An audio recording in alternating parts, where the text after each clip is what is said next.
ዛሬ በጥቂቱ በትንሹ ስለ ሰነፍ ሴት ምንትኖች ምልክቶች እናያለን ማለት ነው።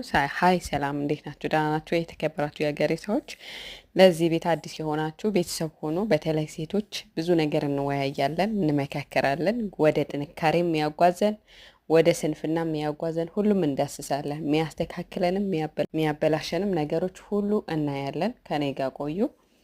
ዛሬ ባጭሩ ያው መነግራችሁ ስንፍናችን ምልክቶች ናቸው። እነዛ ነገሮች የማስተካከያ ሌላ ቪዲዮዎች እሰራላችኋለሁ፣ ግን ባጭሩ የሰነፍ ሴት ምልክት በትንሹ ይገልጽላችኋለሁ። አዳመጡኝ።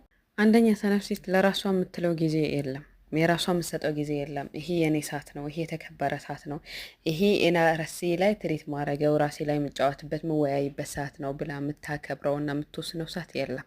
ለእኔ ብላ የምትወስነው ጊዜ የለም። ይሄ እሰራለሁ፣ አሁን ይሄ ያደርጋለሁ፣ ይሄ ያሳካለሁ ብላ የምታስበው ነገር የላትም። ምክንያቱም በዙሪያው በጣም ሰዎች ታበዛለች፣ ጓደኛዎች፣ ማይረባም ሚረባም፣ ትክክለኛ መንገድ የሚወስድም ማይወስድም፣ ወሬም ያመጣውም ማያመጣውም፣ ሁሉም በዙሪያ ይኖራሉ። ሁሌ የተፈለገችበት ቦታ ትገኛለች። የሰነፍ ሴት ምክንያት ትልቁ ምልክት ነው። የተቀጠረችበት የተፈለገችበት ማይመለከታትም የሚመለከትም ቦታ ትገኛለች። ይሄ ትልቅ የሰነፍ ሴት ምክንያት ነው። ሲቀጥል ደግሞ የደወለላት ሁሉ የሚጠቅምም አይጠቅምም ነገር የሚያወራት ሰው በስልክ ላይ ቢዚ ትሆናለች።